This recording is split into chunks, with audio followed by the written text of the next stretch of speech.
अस्सलाम वालेकुम एवरीवन, मैं हूं डॉक्टर अदीबा खान। आज आपके लिए लेकर आई हूं CUCET या CUET एग्ज़ाम के बारे में सारी इन्फॉर्मेशन। ये एक ऐसा एग्ज़ाम है बार कंडक्ट कराया जा रहा है सारी सेंट्रल यूनिवर्सिटीज़ में एडमिशन के लिए। कुछ दिन पहले ही न्यू एजुकेशन पॉलिसी आई है। अब क्लास 12 का कोई भी स्टूडेंट अगर सेंट्रल यूनिवर्सिटी में एडमिशन लेना चाहता है तो चाहे उसके कितने भी कम मार्क्स हों या कितनी भी ज़्यादा परसेंटेज हो, इससे कोई फ़र्क नहीं पड़ता, क्योंकि अब जो कॉलेज में एडमिशन्स होंगे वो होंगे CUCET के माध्यम से। तो आज की इस वीडियो में हम बात करेंगे क्या ये CUCET एग्ज़ाम देना सबके लिए कंपलसरी है, क्या 12 बोर्ड्स के मार्क्स बिल्कुल मैटर नहीं करते, अगर 12 बोर्ड्स में मार्क्स ख़राब आए तो क्या इसका कोई फ़र्क पड़ेगा, ये एग्ज़ाम ऑब्जेक्टिव होगा या सब्जेक्टिव होगा, ये किस पर बेस्ड होगा, इस एग्ज़ाम का सिलेबस क्या रहेगा, पैटर्न क्या रहेगा, किस लैंग्वेज में होगा और इसे कौन कंडक्ट कराएगा, और इस एग्ज़ाम की प्रिपरेशन के लिए कुछ पॉइंट्स डिस्कस भी करेंगे। तो इस एग्ज़ाम के अंदर 45 सेंट्रल यूनिवर्सिटीज़ आएंगी, जिसमें DUB होगा, यानी कि दिल्ली यूनिवर्सिटी में एडमिशन लेने के लिए भी इस एग्ज़ाम पर सब बेस्ड रहेगा। सभी 12 बोर्ड्स के स्टूडेंट्स के लिए ये एक बहुत अच्छी न्यूज़ है कि अब उनके ऊपर प्रेशर नहीं है कि वो 98% मार्क्स लाएं या 99.8% मार्क्स लाएं। ये एक कॉमन एग्ज़ाम इसलिए भी किया गया है कि कुछ स्टेट बोर्ड्स इजी लगते हैं बच्चों को तो कुछ डिफ़िकल्ट, कुछ को CBSE में मार्क्स लाना इजी लगता है तो कहीं पर ये बहुत डिफ़िकल्ट होता है। कहीं 99 लाना इजी रहता है तो कहीं 95% मार्क्स लाना भी मुश्किल हो जाता है, और कंपटीशन बहुत ज़्यादा बढ़ता जा रहा था मार्क्स लाने का।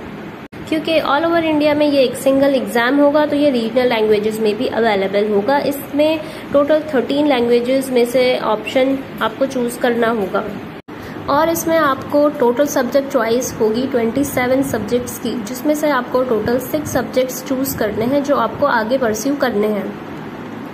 ये exam online computer based exam होगा, पर इसका मतलब ये नहीं कि ये स्कूल वाले एग्ज़ाम की तरह होगा। क्या इस एग्ज़ाम को आप घर में बैठकर नहीं दे सकते हैं? इसका मतलब ये है कि आपको पर्टिकुलर सेंटर पर पहुंचना होगा टाइम से कुछ देर पहले। वहां कंप्यूटर प्रोवाइड किया जाएगा, इसलिए आपको कंप्यूटर की नॉलेज थोड़ी बहुत होनी चाहिए। एग्ज़ाम आपका लगभग 3.5 घंटे का रहेगा, और ये एग्ज़ाम 2 शिफ्ट्स में कंडक्ट होगा, शिफ्ट 1 एंड शिफ्ट 2। शिफ्ट 1 में आपका एक लैंग्वेज टेस्ट होगा और 2 मेन सब्जेक्ट्स का भी टेस्ट रहेगा, और होगा जनरल टेस्ट। जनरल टेस्ट यानी कि आपकी एबिलिटीज़ जिसमें चेक की जाएंगी, जैसे कि रीजनिंग एटसेट्रा। और शिफ्ट 2 में बाकी 4 डोमेन सब्जेक्ट का टेस्ट लिया जाएगा। सब्जेक्ट्स आप अपनी पसंद के किसी भी स्ट्रीम के चूज़ कर सकते हैं। अगर आप साइंस के हैं तो आप कॉमर्स आर्ट्स के भी सब्जेक्ट चूज़ कर सकते हैं, और अगर आप कॉमर्स के हैं तो आप आर्ट्स का कोई भी सब्जेक्ट चूज़ कर सकते हैं जो आप आगे परस्यू करना चाहते हैं।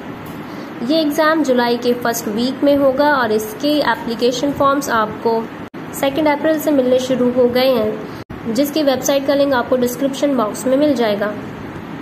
ये एग्ज़ाम NTA द्वारा कंडक्ट कराया जाएगा, यानी कि नेशनल टेस्ट एजेंसी जो IIT JEE and NEET conduct कराती है वही आपका एग्ज़ाम लेगी। ये MCQ बेस्ड होगा, ऑब्जेक्टिव टेस्ट होगा, पर हाँ इसमें आप टर्म 1 की तरह तुक्के नहीं लगा सकते हो, क्योंकि इसमें नेगेटिव मार्किंग भी रहेगी, तो आप ऑप्शंस को चूज़ करते वक्त ध्यान रखिएगा। तो चलिए जानते हैं क्या ये एग्ज़ाम देना सबके लिए कंपलसरी है। तो हाँ, ये एग्ज़ाम सबके लिए कंपलसरी है। जो भी सेंट्रल यूनिवर्सिटीज़ में एडमिशन लेना चाहते हैं उनके लिए ये कंपलसरी है। पर अगर आप ऐसी यूनिवर्सिटी में एडमिशन लेना चाहते हैं जो CUET को कंसिडर नहीं करता हो, वो अपना एग्ज़ाम लेता हो जिसमें CUET का कोई कंसिडरेशन ना हो, तो आप ये एग्ज़ाम छोड़ भी सकते हैं।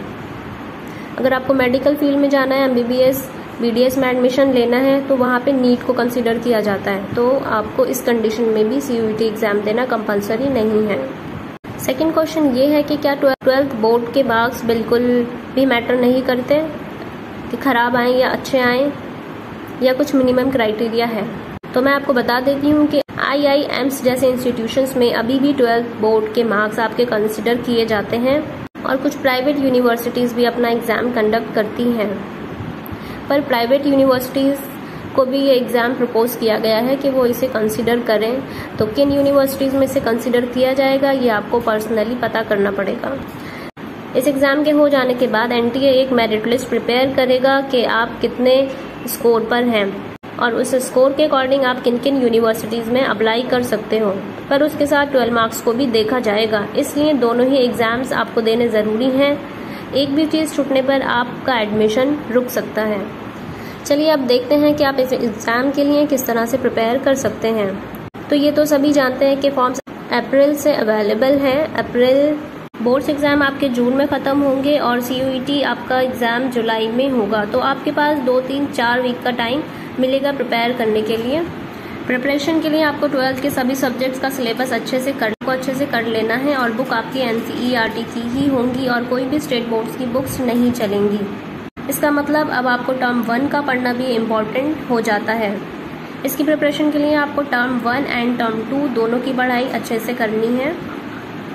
ये एग्ज़ाम ऑब्जेक्टिव है, तुक्के नहीं लगाने हैं क्योंकि नेगेटिव मार्किंग भी होगी, जैसा कि मैंने आपको पहले भी बताया। और हाँ, एक और इम्पॉर्टेंट बात, 27 सब्जेक्ट्स में से आपको 6 डोमेन सब्जेक्ट चूज़ करने होंगे। तो अगर आप बाद में कोई सब्जेक्ट ऐड करते हो तो आपको एक्स्ट्रा पैसे देने होंगे, इस बात का भी ध्यान रखना। तो सब्जेक्ट चूज़ करते वक्त तो आप अपने दिमाग में क्लियर कर लो कि आगे आपको क्या परस्यू करना है या किस फील्ड में जाना है।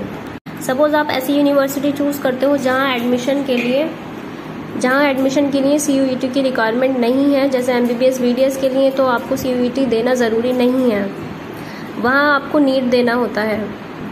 और अगर आप किसी स्टेट यूनिवर्सिटी में जाना चाहते हो तो वहाँ का पहले कंफर्म कर लेना कि CUET उनका क्राइटेरिया है भी या नहीं, फिर ये डिसाइड करना। और प्राइवेट कॉलेज का भी कंफर्म कर लेना क्योंकि कुछ कॉलेजेस अपना एग्ज़ाम खुद कंडक्ट करते हैं या फिर वो CUET को इस बार कंसिडर करेंगे, क्योंकि प्राइवेट यूनिवर्सिटीज़ को भी ये प्रपोज किया गया है कि वो इसको कंसिडर करें।